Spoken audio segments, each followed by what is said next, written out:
مجتبی محمد مصطفیٰ صلی اللہ تعالی علیہ وسلم کی بارگاہ گوہربار میں اپنی محبتوں، عقیدتوں، ارادتوں کا خراج پیش کرے اور بڑے باواز اللہم صلی علی سیدنا و مولانا محمد تعالی الجود والکرم وعلیہ الکرام یومی الکریم وبارک وسلم صلو علیہ صلاۃ و سلام علیک یا رسول اللہ صلی اللہ تعالی علیہ وسلم.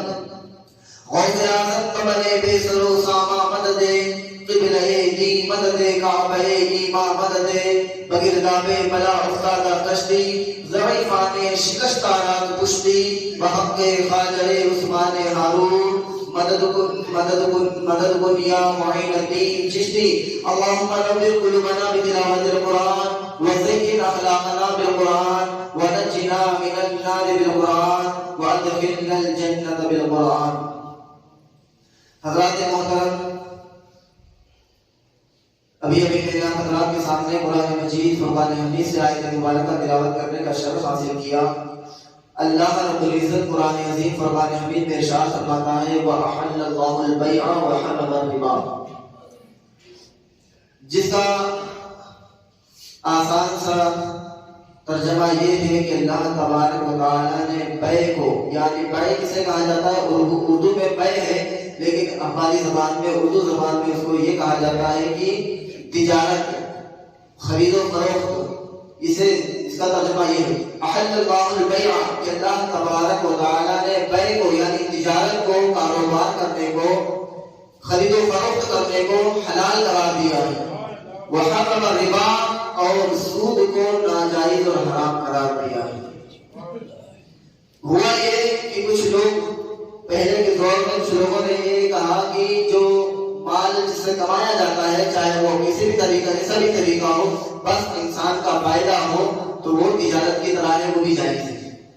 یعنی جو ربا تھا، سود تھا، حرام کام تھا، لوگوں نے اس کو بھی حلال کہنے لگے کہ نہیں یہ بھی تجارت ہی ہے. تو اللہ تبارک و تعالیٰ نے ارشاد فرمایا کہ یہ جو ہے بیع، تجارت کرنا، یہ حلال ہے اور ربا یہ حرام ہے. یہ دونوں ایک چیز نہیں ہے. خرید و فروخت کرنا اور جو سود کا کاروبار کرنا، یہ دونوں ایک چیزیں نہیں ہیں. فائدہ انسان کا اس میں ہوتا ہے، لیکن ایک ناجائز طریقے سے ہوتا ہے اور ایک جائز طریقے سے ہوتا ہے. تو جو جائز طریقہ ہے خرید و فروخت کا، تجارت کا، بیع کا طریقہ ہے، وہ اللہ تبارک و تعالیٰ نے حلال قرار دیا ہے. اور وہ طریقہ جو سود کے طریقے سے کمایا جاتا ہے، حرام طریقے سے، وہ اللہ تبارک و تعالیٰ نے اسے حرام قرار دیا ہے.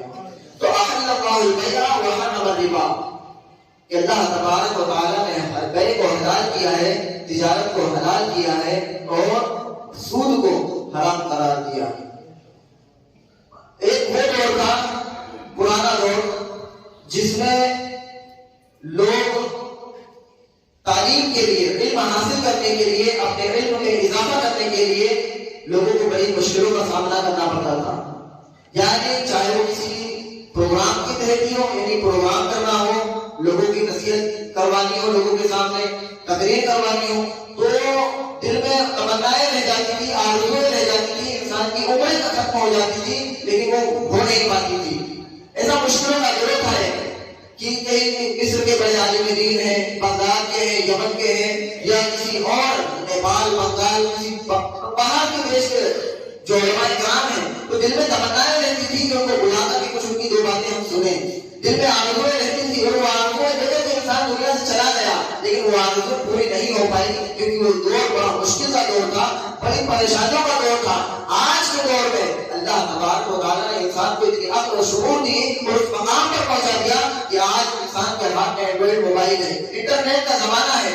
مصر میں بڑے بڑے عالم دین بیٹھے ہوئے ہیں، بغداد میں، یمن میں، مکہ میں، عرب میں، نہ جانے کہاں کے بڑے بڑے عالم دین. لیکن اللہ کا کرم ہوا، اللہ تبارک و تعالیٰ نے آج اس دور میں انٹرنیٹ جیسی عقل انسان کو دی، اس نے انٹرنیٹ ایجاد کیا، اور انٹرنیٹ کے ذریعے آج ہمارے لیے علم حاصل کرنا، اس سے فائدہ اٹھانا اتنا آسان ہو گیا کہ بیٹھا انسان وہاں مصر میں ہے، یمن میں ہے، لیکن اس کی تقریر، اس کی باتیں ہم آج اپنے ہاتھوں میں سن رہے ہیں. یہ اللہ تبارک و تعالیٰ کا بڑا احسان ہوا. تو وہ دور تو بڑا مشکلوں کا دور تھا، لیکن آج کے دور میں آج انسان کے لیے یہ تمام مشکلات نہیں ہے.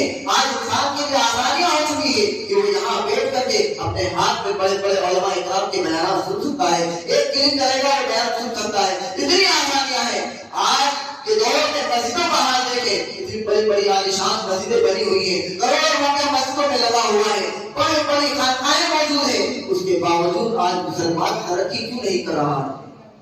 پرانے دور میں علماء کرام جو تعلیم حاصل کرنے کا جو ذریعہ تھا، جو ذرائع تھے، وہ بڑی مشکلوں سے حاصل ہوتے تھے، بڑی تکلیفوں کا سامنا کرنا پڑتا تھا۔ آپ تاریخ اٹھا کر کے دیکھیں، بزرگان دین کی سیرتیں پڑھ کر کے دیکھیں، امام مسلم کی سیرت پڑھ کر کے دیکھیں، امام بخاری کی سیرت پڑھ کر کے دیکھیں، تو آپ کو پتا چلے گا کہ ایک ایک حدیث کے لیے نہ جانے کتنے کتنے ہزار میل لمبا سفر انہوں نے طے کیا، صرف ایک ایک حدیث کے لیے۔ تو اتنا بڑا سفر انہوں نے، اتنا لمبا سفر کیا ان لوگوں نے تعلیم کے لیے صرف۔ لیکن آج وہ کلمات تکلیفیں ختم ہو چکی ہیں، آج آسانیاں پیدا ہو چکی ہیں، لیکن ان آسانیوں کے باوجود آج دین پر عمل کرنا بہت آسان ہو گیا ہے۔ یہ جو مسجدیں آج ہم اپنی نگاہوں سے دیکھ رہے ہیں، یہ وہ پرانے دور میں یہ مسجدیں نہیں تھی، چٹائیاں ٹوٹی ٹوٹی چٹائیاں بچھی رہتی تھی۔ اور بعض مسجدوں میں مسجد حرام کی بات میں کروں گا کہ مسجد حرام، مسجد نبوی میں چٹائی کی بجائے وہاں پر صرف مٹی پر سجدے کیے جاتے تھے۔ وہ دور بھی تھا کہ مٹی پر سجدے کیے جاتے تھے، مٹی لگ جاتی تھی پیشانیوں پر، ایسا دور تھا۔ تو آج ہمارے لیے تو اتنی آسانیاں پیدا ہو چکی ہیں کہ آج ہم بڑی بڑی عالیشان مسجدیں دیکھ رہے ہیں، مسجدوں کے اندر اچھے عمدے سے عمدہ قالین بچھے ہوئے ہیں، اے سی کا انتظام ہے، پنکھوں کا انتظام ہے، بہت ساری آسانیاں پیدا ہو چکی ہیں۔ اس کے باوجود ہم کیا ہیں؟ نمازوں کی تعداد ہمارے سامنے ہے۔ پہلے مسجدیں کچی تھی تو پکے تھے نمازی، آج مسجدیں پکی ہیں تو کچے ہیں نمازی۔ وہ کیا کسی نے کہا نا، بڑا سچ کہا ہے اس نے، آج مسجدیں ہم نے بڑی بڑی عمدہ عالیشان مسجدیں تعمیر کر دی، لیکن اس کے باوجود نمازوں کی تعداد دیکھو تو ایک سب کو مشکل بناتی ہے، تو ایک سب کو مشکل بناتی ہے۔ لیکن یہ کیسے ہونے لگا؟ آج دین پر آسان کرنا، عمل کرنا آسان ہے، اس کے باوجود ہم عمل نہیں کر رہے ہیں، ہم علم سے دور ہوتے جا رہے ہیں، تعلیمات سے دور ہوتے جا رہے ہیں، دینداری ہمارے اندر پیدا ہی نہیں ہو رہی ہے۔ ہم قرآن سے قریب تو ہوئے لیکن قرآن کی تعلیمات کو بلا دیے، ہم اللہ کے ولیوں کے قریب تو ہوئے، آج مسلمان اللہ کے ولیوں کی بارگاہ میں جا رہے ہیں، اچھی تعداد میں جا رہے ہیں، لیکن اللہ کے ولی کی جو تعلیمات ہے اس سے دور ہوتے نظر آ رہے ہیں۔ آپ مسجدوں کے قریب بھی جا رہے ہیں لیکن ہم وہ نمازی نہیں بن پا رہے ہیں جو سچے اور خلوص والے نمازی ہونا چاہیے، وہ نہیں بن پا رہے ہیں۔ وجہ کیا ہے؟ تعلیمات کا عمل ہونا چاہیے، وہ ہمارے اندر کیوں پیدا نہیں ہو رہا ہے؟ دین پر عمل کرنا اتنا آسان ہے، دینداری ہمارے اندر کیوں نہیں آ رہی ہے؟ وجہ کیا ہے؟ تمام چیزیں ہمارے سامنے ہیں، ہمارے سامنے مہیا ہے، بڑی آسانی سے مل رہی ہے، اس کے باوجود ہم دیندار نہیں بن رہے۔ وجہ کیا ہے؟ تو وجہ یہ ہے، کوئی ایک ایسی چیز ہے جو ہم نے فراموش کر دی ہے، اور وہ کیا چیز ہے؟ وہ یہ ہے کہ حلال لقمہ ہمارے پیٹ میں نہیں ہے، حرام لقمے ہمارے پیٹ میں جا رہے ہیں۔ وجہ یہ ہے کہ آج ہماری نسلوں میں دین داری پیدا نہیں ہو رہی ہے، تو اللہ کا ولی پیدا نہیں ہو رہا ہے۔ ورنہ دیکھیں ہمارے افسوس ہے نا کہ جو پرانے دور میں ولی پیدا ہوئے وہ کیسے پیدا ہوئے؟ وہ بھی تو ایک گھرانہ ہی تھا، ان کے بھی تو ماں باپ تھے، وہ دونوں نے تو ہماری طرح جنم لیا، وہ بھی ہماری طرح پیدا ہوئے۔ اللہ نے وہ مقام و مرتبہ کیسے عطا فرمایا ان کو؟ وہ اتنے مقام پر کیسے فائز ہوئے؟ وجہ کیا تھی؟ آج کوئی پیدا کیوں نہیں ہوتا ایسا اللہ کا ولی؟ کوئی بابا تاجدین کیوں نہیں نظر آتا؟ کوئی نورالدین ہاشم علی کیوں نظر نہیں آتا؟ کوئی چانچا علی کیوں نہیں نظر آتا؟ آج ہمارے خاندانوں میں، ہماری نسلوں میں اللہ کے ولی کیوں پیدا نہیں ہو رہے؟ کیا ولایت کا جو سلسلہ ہے ختم ہو چکا ہے؟ نہیں، ولایت کا سلسلہ تو قیامت تک چلتا رہے گا، اللہ کے ولی پیدا ہوتے رہیں گے۔ نبوت کا دروازہ بند ہوا ہے، دروازہ کو بند کیا گیا ہے، اور نبوت کو رسالت کا بند کیا گیا ہے، ولایت کا دروازہ تو قیامت تک کھلا ہے، اللہ کے ولی آتے رہیں گے۔ لیکن آج ہم اپنی نگاہوں سے دیکھیں کہ ہماری نسلوں میں اللہ کے ولی کیوں نہیں پیدا ہو رہے ہیں؟ وجہ کیا ہے؟ جو بابا بختیار کاکی کو دیکھ لو، ساجد کلیری کو دیکھ لو، خواجہ علی کو دیکھ لو، غوث پاک کو دیکھ لو، اتنے بڑے بڑے اللہ کے ولی پیدا ہوئے ہیں۔ آج ہماری نگاہوں کے سامنے اتنے ساری تعداد ہے مسلمانوں کی، مومنوں کی، لیکن کوئی اللہ کا ولی کیوں نظر نہیں آتا؟ وجہ کیا ہے؟ کوئی ایک چیز ہم سے فراموش ہوئی ہے، اور وہ یہ ہے کہ آج ہم نے حلال لقمہ کمانا شروع نہیں کیا اور حرام کی طرف ہم زیادہ راغب ہو گئے۔ حرام لقمے ہمارے پیٹ میں ہیں اور ہم مسجدوں کے چکر لگا رہے ہیں، اللہ کے ولیوں کے چکر لگا رہے ہیں۔ آج ہماری دعائیں قبول نہیں ہو رہی ہیں، ہم دعاؤں پہ دعائیں تو کر رہے ہیں، دعائیں قبول کیوں نہیں ہو رہی ہے؟ وجہ یہی ہے کہ حرام لقمہ ہم نے ہمارا بند نہیں کیا ہے اور حلال سے ہم نے محبت نہیں کی۔ حرام لقمے ہمارے پیٹ میں موجود ہیں، تو کیسے ہمارے نسلوں میں اللہ کے ولی پیدا ہوں گے؟ بڑھاپے میں تمہیں جب نوجوان اولاد میں گھر سے باہر بھگاتی ہے، تمہارے ساتھ برافراقی اور بدتمیزی سے پیش آتی ہے، تو تمہیں لگتا ہے کہ یار میری اولاد نافرمان ہو گئی۔ اولاد نافرمان کیسے ہوئی ہے؟ اس کی وجہ کو تلاش کرو کہ تمہاری اولاد میں بڑھاپے میں تکلیف کیوں دے رہی ہے۔ اس کی وجہ یہ ہے کہ تم نے 2-4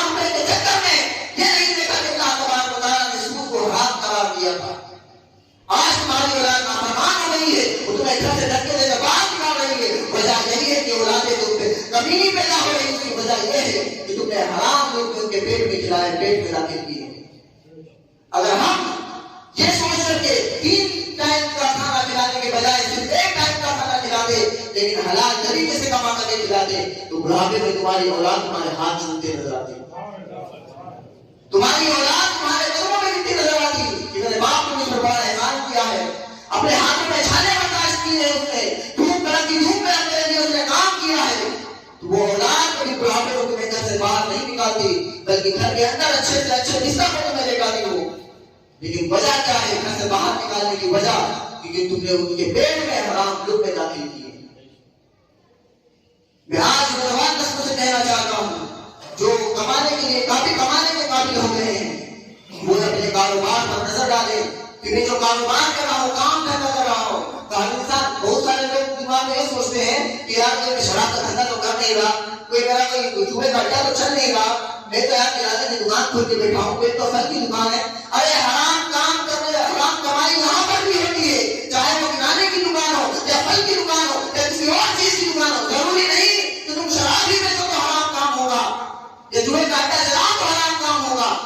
حرام کام کرانے کی دکان پر بھی ہوتا ہے، تجارت کی دکان پر بھی ہوتا ہے، پھل کی دکان پر بھی ہوتا ہے. تو وہ اس طریقے سے ہوتا ہے کہ تمہیں دیکھنا پڑے گا کہ تم جو کمائی کر رہے ہو، تم کو سامان دے رہے ہو. ایسا تو نہیں کہ تم سامنے تجارت کرنے جو تمہارے پاس سامان خریدنے کے لیے آیا ہے، لیکن ایسا تو نہیں کہ تم اسے کوئی چھپا کر کے مال دے رہے ہو. اس کے اندر کمی ہے لیکن تم جھوٹ بول کر کے دے رہے ہو. یہ کوئی پھل بیچ رہے ہو تو پھل کو یہ کہہ کر کے بیچ رہے ہو ارے بڑا میٹھا ہے، کھا کر تو دیکھنا تم یاد کرو گے، لیکن ہر اصل میں وہ پھل کھٹا ہے، اس کا مزہ کڑوا ہے، لیکن تم نے جھوٹ بول کر کے بیچ دیا. یا کسی کے پاس تم نے اس کو نوٹ دیا چھپا کر کے. آج کل لوگ کہتے ہیں نا پھٹا ہوا نوٹ ہو تو اسے گڈی کے نیچے دبا کر کے دے دیتے، چلا جائے گا چل جائے گا نوٹ. یہ دھوکہ ہے، دھوکہ ہے. اسلام اس کی اجازت نہیں دیتا ہے. پھٹے ہوئے نوٹ کو خرید اس طریقے سے کیا جاتا ہے تاکہ وہ نوٹ چل جائے اور سامنے والا دیکھ نہیں سکے. تم نے تو اسے دھوکہ دے دیا لیکن وہ رب دیکھنے والا ہے، اسے کیسے تم چھپا پاؤ گے؟ تو یہ باریکیاں ہیں. یہ نہ سوچنا کہ شراب کا کام ہی حرام کا کام ہے، چاہے وہ کرانے کی دکان ہی کیوں نہ ہو، کوئی تجارت کی دکان ہی کیوں نہ ہو یا پھل کی دکان ہی کیوں نہ ہو یا کوئی اور کاروبار ہو.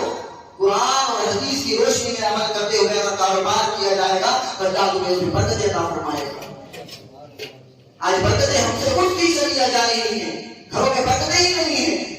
مال نہ جانے جتنا ہم نے کما لیا اس کے باوجود نفس ایسا چاہ رہا ہے کہ آپ تھوڑا مال اور کما لیا جائے. ارے وہ پلاٹ میرے ہاتھ میں تو ہے ہی لیکن یہاں اس کے سامنے والا بھی میرا ہو جائے تو اور اچھا ہوگا. یہ لالچ کیوں ختم نہیں ہو رہا؟ وجہ یہ ہے کہ تم حلال طریقے سے کمانا تو شروع کرو، حلال کمانا چھوڑ دیا. دھوکہ دھڑی سے ہم مال کما رہے ہیں، لوگوں کو دھوکہ دے کر کے. دھوکہ تو اسلام نے کافر کے ساتھ بھی جائز قرار نہیں دیا ہے. تم مسلمان کو دھوکہ دیتے ہو، وہ تو اپنا مسلمان مومن بھائی ہے. اسلام نے یہاں تک تو کہا کہ کسی کافر کے ساتھ تم دھوکہ نہیں کر سکتے، کیونکہ اگر جب تمہارا کارنامہ اس کے سامنے آئے گا، اس کی نظر کے سامنے، تو اسلام اس کی نظر میں گر جائے گا. تو اسے پتا چلے گا کہ ارے یار تو عبد الغفار آیا تھا میری دکان پر، یہ تو عبداللہ میری دکان پر آیا تھا اور یہ نوٹ پھٹا لے کر کے گیا ہے. تو کیا دل میں سوچے گا وہ یار تھا تو مسلمان ہی. تو تمہارا کیا ہے؟ تمہارا تو کوئی وقار ہی نہیں ہے محلے میں، لیکن تمہاری وجہ سے مسلمان پورے مسلم قوم بدنام ہو گئی. تو یہ اسلام یہاں پر یہ باریکیاں ہیں، یعنی اس پر نظر ڈالنی چاہیے. میرے پہلے جمعہ کو بھی کہا تھا کہ کہیں برائی ہوتی ہے تو مسلمان ڈائریکٹ زبان پر آتا ہے کہ مسلمان تھا وہ، برائیوں پر مسلمان کی نظر آنے لگے. اسی لیے میرے دوستو ہمیں حلال کی طرف راغب ہونا ہے، حلال کی طرف توجہ دینا ہے. چاہے ایک وقت کا کھانا کھاؤ لیکن حرام لقمے کھاؤ اور اپنی اولادوں کو بھی حلال کھلاؤ، حرام سے بچاؤ. تمہاری اولاد تمہارے بڑھاپے میں ساتھ دے گی، تمہاری اولاد تمہاری مدیوں پر وفادار ہوگی، تمہارا کہاں مانے گی، لیکن شرط یہ ہے کہ تم حلال لقمے انہیں کھلاؤ.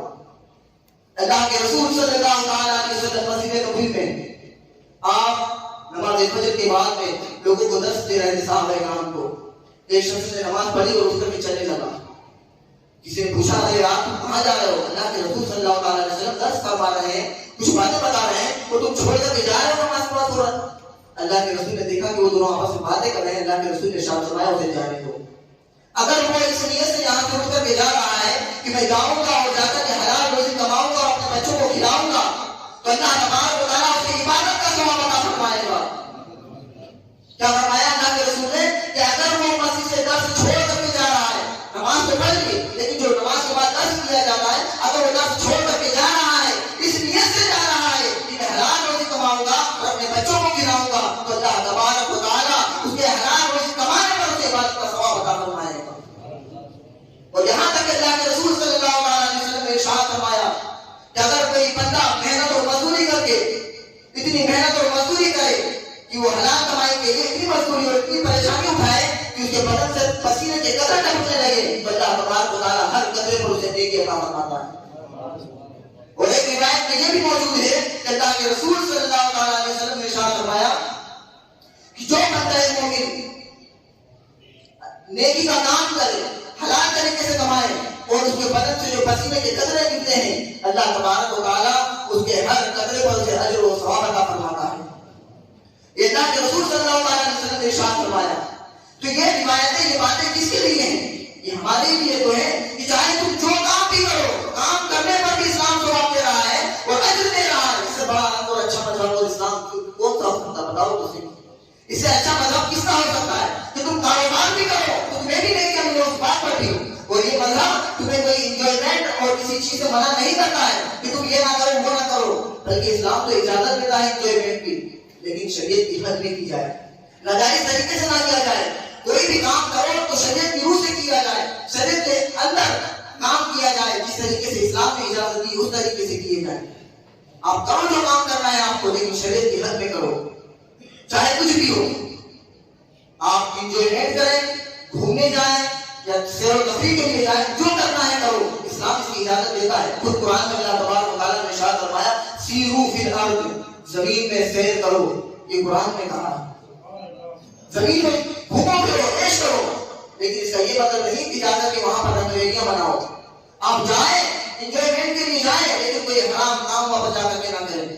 آپ جائیں، جا کر کے کیا دیکھیں؟ آپ جائیں پہاڑوں کو دیکھیں، خوبصورت نظارے دیکھیں، ندیوں کو دیکھیں، فواروں کو دیکھیں، تتلیوں کو دیکھیں، چڑیوں کو دیکھیں، درختوں کو دیکھیں، زمین کو دیکھیں، یہ خوشحالی اور خوبصورتی کو دیکھیں، لیکن دیکھ کر یہ کہیں کہ یار یہ جب اتنی چیز اتنی خوبصورت ہے، یہ چڑیا جو اڑ رہی ہے، یہ تتلی جو اڑ رہی ہے، یہ جب اتنی خوبصورت ہے تو اس کا بنانے والا کتنا خوبصورت ہوگا۔ اللہ کی بنائی ہوئی مخلوق کو دیکھ رہے اور دیکھ کر کے سبحان اللہ کہیں، اے مولا تو کتنا پاک ہے، تو نے کتنی خوبصورت چیز پیدا فرمائی ہے۔ اگر آپ نے یہ عمل کر لیا، آپ جائیں گھومنے کے لیے انجوائمنٹ کریں، لیکن کرنے پر یہ چیزیں اپنائیں شریعت کی جو شریعت نے حکم دیا ہے، تو اللہ تبارک و تعالیٰ آپ کو 70 سال کی عبادت کا ثواب عطا فرمائے گا۔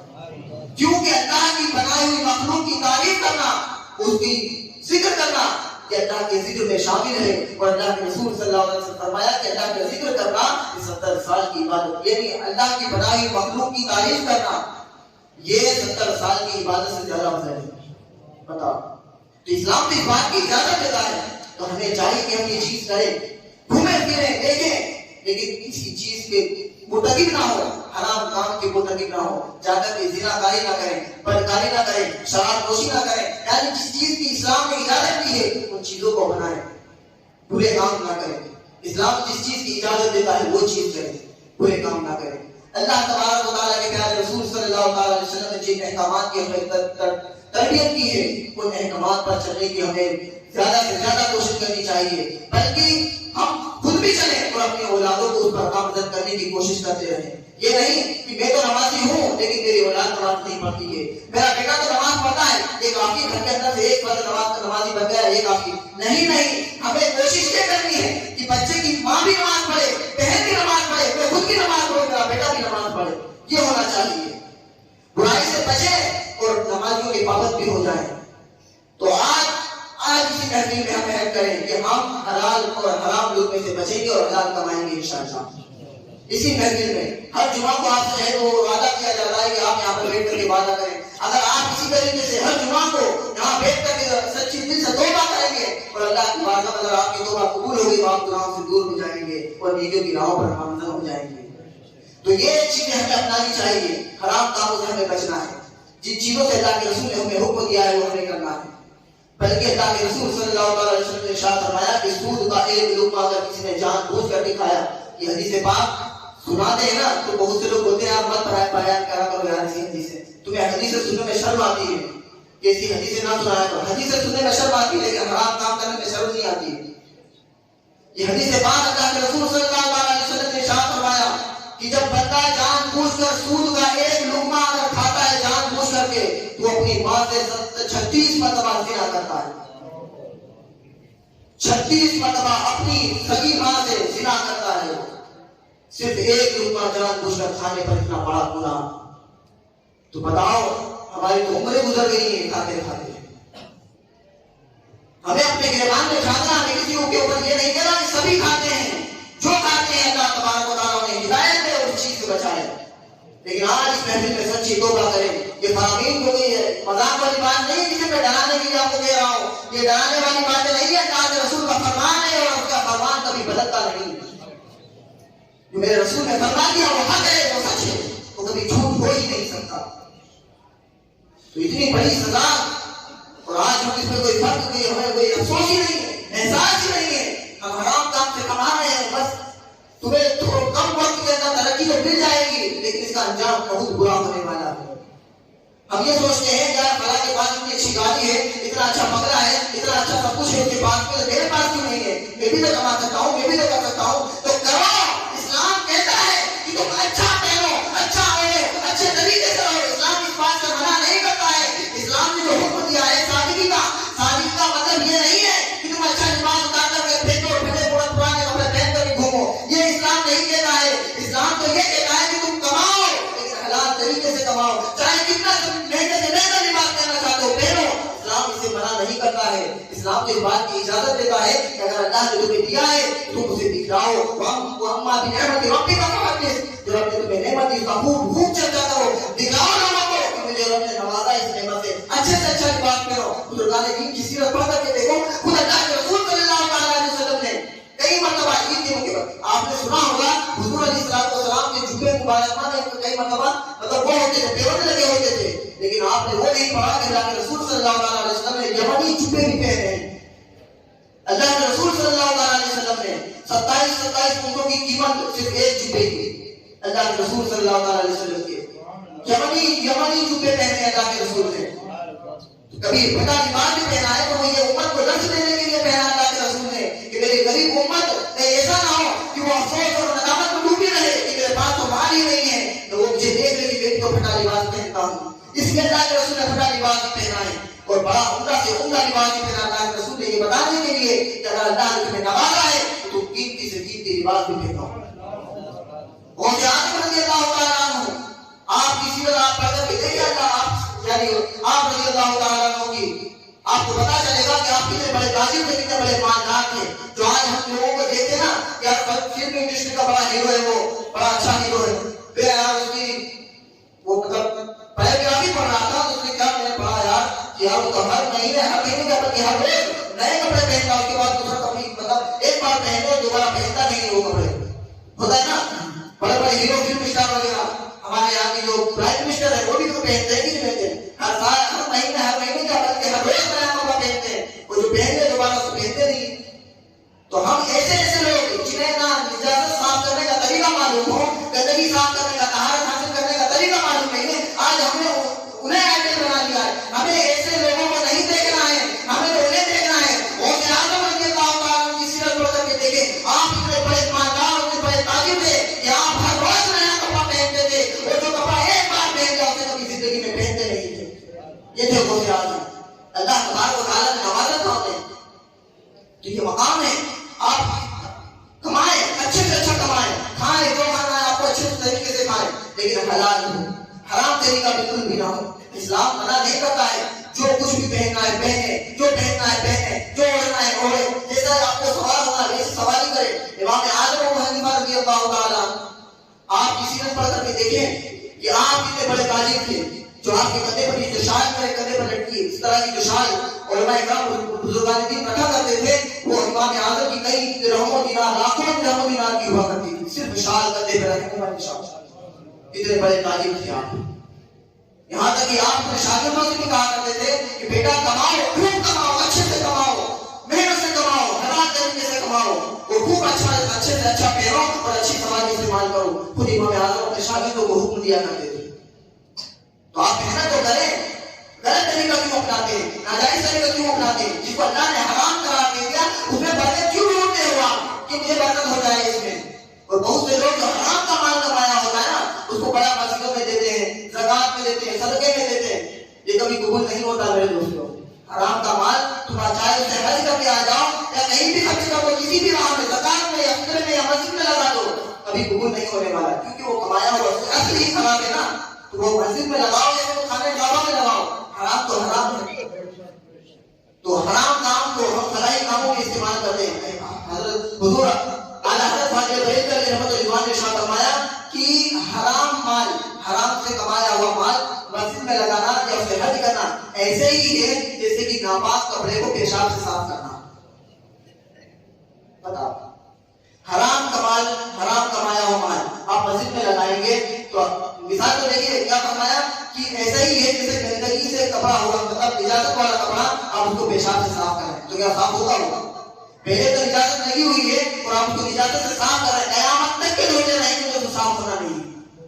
تو آپ کا حرام کام کا, حرام سے کمایا ہوا پیسہ, سود کا پیسہ, کاروبار کیا تو سود کے کاروبار کا پیسہ آپ مسجد میں لا کے لگا رہے ہیں تو اسے کوئی ثواب تو ملنا ہے نہیں.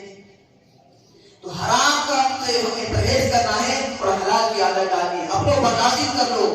اللہ کے رسول صلی اللہ علیہ وسلم نے حلال کی بڑی تاکید فرمائی ہے. ایک صحابی رسول صلی اللہ علیہ وسلم کی بارگاہ میں آئے اور آ کر کے کہنے لگے, یا رسول اللہ صلی اللہ علیہ وسلم, میری تمنا ہے, میری آرزو ہے کہ میں جو دعائیں کروں, میرے دل میں بڑی طلب ہے کہ میں جو دعائیں کروں اللہ تبارک و تعالیٰ قبول کر لے. اللہ کے رسول صلی اللہ علیہ وسلم نے کوئی بہت بڑا لمبا وظیفہ نہیں کیا اپنے صحابی کو. یہ نہیں کہا کہ تم اتنا بڑا یہ عمل کرنا, یہ کرنا, وہ کرنا, یہ کرنا, یہ نہیں, بلکہ یہ ایک چھوٹا سا نسخہ اللہ کے رسول صلی اللہ علیہ وسلم سے پوچھنے والے صحابی ہیں, وہ جس سے پوچھا جا رہا ہے وہ کون ہے؟ اللہ کے رسول ہے. اللہ کے رسول نے ارشاد فرمایا, اے میرے صحابی, تم حلال کو لازم پکڑ لو, اس طریقے سے لازم پکڑ لو کہ کبھی چھوٹنے نہ پائے. یعنی حلال کو مضبوطی سے تھامے رکھو, مرتے دم تک کے تھامے رکھو. اللہ تبارک و تعالیٰ تمہاری زبان میں تاثیر عطا فرمائے گا کہ جب تم زبان کو کھولو گے, منہ کھولو گے, اسے دعا کرو گے, تبارک و تعالیٰ تمہاری دعا قبول کر لے گا. یہ صحابی نے پوچھا ہے, حالانکہ صحابی کا جو زبان سے نکلا ہوا جملہ ہے اللہ تبارک و تعالیٰ قبول کرنے والا ہے. صحابی کا زبان سے نکلا نا وہ صحابی ہے, لیکن پھر بھی اللہ کے رسول نے کیا فرمایا, اے میرے صحابی, تم حلال کو لازم پکڑ لو, اللہ تبارک و تعالیٰ تمہاری تمام دعاؤں کو قبول کر لے گا. تو ہماری دعائیں بھی اسی وقت قبول ہوں گی, چاہے کتنے بڑے عالم دین کو بلوا لو اور چاہے کتنے بڑے علامہ کو بلوا لو کہ میرے گھر میں آ کر کے برکت کی دعا کر دو, برکت نہیں ہونے والی جب تک کہ پیٹ میں حرام کے لوگ میں پڑے ہوئے. اور کل قیامت کے دن جو گوشت بنتا ہے, کھانے سے گوشت بنتا ہے, تو کھانے سے جو گوشت بنا ہے نا, کل قیامت کے دن اسے کھینچ لیا جائے گا, ادھیڑ لیا جائے گا, جو حرام کے لوگ سے بنا ہو. اور اللہ کے رسول صلی اللہ علیہ وسلم, ایک آخری بات میں آپ سے بتاتا چلوں کہ اللہ کے رسول صلی اللہ علیہ وسلم کا طریقہ عمل تھا کہ وہ ہر مطلب فجر کی نماز کے بعد میں اپنے تمام صحابہ کو جمع کرتے تھے اور پوچھتے تھے کہ تم نے آج خواب کیا دیکھا ہے. ہوتا ہے نا کہ آج تم نے خواب کیا دیکھا ہے, تو تاکہ میں اس کی تعبیر بتاؤں, اس کا وہ بتاؤں کہ اس کا حل کیا ہے, مطلب خواب کیسا آیا تو کیا ہو سکتا ہے. اللہ کے رسول ہر صحابی سے پوچھا کرتے تھے, تمام صحابہ سے پوچھا تو کہا ہم نے تو نہیں دیکھا. تو خود اللہ کے رسول نے ارشاد فرمایا کہ لیکن میں نے ایک خواب دیکھا ہے کہ دو لوگ مجھے لینے کے لیے آئے اور لے کر کے چلنے لگے. کہاں پر؟ ارض مقدس کی طرف لے جانے لگے. دیکھا کہ راستے میں ایک نہر ہے. میں نے جب اس نہر کی طرف دیکھا تو وہ خون اور پیٹ سے بھری ہوئی نہر تھی, خون اور پیٹ سے بہتی ہوئی نہر. اللہ کے رسول فرماتے ہیں کہ میں نے خواب میں دیکھا کہ مجھے دو شخص لے کر کے جا رہے ہیں, راستے میں نہر پڑی اور نہر بھی کیسی, خون اور پیٹ کی نہر تھی وہ, لیکن اس کے اندر ایک شخص تھا, وہ نہر کے جو خون اور پیپ کی نہر تھی اس کے اندر وہ ڈوب رہا تھا, یعنی گلے تک کے اس کے خون اور پیپ بھرا ہوا تھا. وہ انسان سے نکلنے کی کوشش کرتا, جیسے ہی وہ اوپر تھوڑا چڑھتا کہ ایک شخص جو کنارے پر کھڑا ہوا تھا وہ اسے بڑے بڑے پتھر اس کے منہ پہ مارتا اور اسے واپس اس کے اندر گرا دیتا. تو میں نے پوچھا, جو میرے ساتھ جو شخص تھے دو تو مجھے لے کر کے گئے تھے, میں نے ان سے پوچھا کہ یہ کون لوگ ہیں, یہ جو عمل جو چل رہا ہے, یہ جو کام ہو رہا ہے, یہ کیا ہے معاملہ. تو ان دو لوگوں نے کہا کہ یہ جو شخص ہے یہ سود کا کاروبار کرتا تھا, اور یہ جو مان رہا ہے یہ اللہ کا مقرر کردہ فرشتہ ہے, اور یہ قیامت تک کے اس کو اسے ہی مقرر کیا گیا ہے, یہ اسی کے اندر ڈوبتا رہے گا, وہ باہر نکلے گا پھر اسے ڈوبو دیا جائے گا, وہ باہر نکلے گا پھر ڈوبو دیا جائے گا, یہ سلسلہ قیامت تک کے جاری رہے گا. تو یہ کون لوگ ہیں؟ تو کہا گیا کہ یہ سود کا کاروبار کرنے والے لوگ ہیں. تو اتنی خطرناک سزائیں ہیں, آج ہم نے سب کو فراموش کر دیا ہے. ہمارے گھروں سے برکتیں اٹھ گئی ہیں. ہمیں چاہیے کہ ہم حلال کی طرف چلیں, حرام کام سے بچیں. جو اللہ کے رسول نے فرما دیا اس پر عمل کریں, وہ جسے منع فرما دیا اسے بات رہنے کی کوشش کریں کہ اللہ تبارک و تعالیٰ اپنے کاموں سے بچائے. اور ہمیشہ دعا کیا کرو کہ مولا ہمیں زندگی عطا فرمائے تو تیرے اور تیرے محبوب کی بتائے ہوئے راستے پر چلنے والی زندگی عطا فرمائے, اور اس زندگی سے بچائے جو تیرے اور تیرے محبوب کو ناپسند ہو. ہمیشہ دعا کیا کریں اور نماز کی پابندی کریں. اللہ تبارک و تعالیٰ ہمیں نماز کی توفیق عطا فرمائے, عبادتوں کی توفیق عطا فرمائے, اور جو بھی سجدے کریں چاہے ایک ہی سجدہ ہو اللہ تبارک و تعالیٰ قبول کر لے. جو بھی ہماری پیشانیاں اس کی بارگاہ میں جھکتی ہیں, تمام جھکنے والی پیشانیاں اللہ تبارک و تعالیٰ قبول عطا فرمائے. وآخر دعوانا الحمدللہ رب العالمین. السلام علیکم ورحمۃ اللہ. جو حضرات سنت ناد آ گئی ہو اس کو جمع کریں.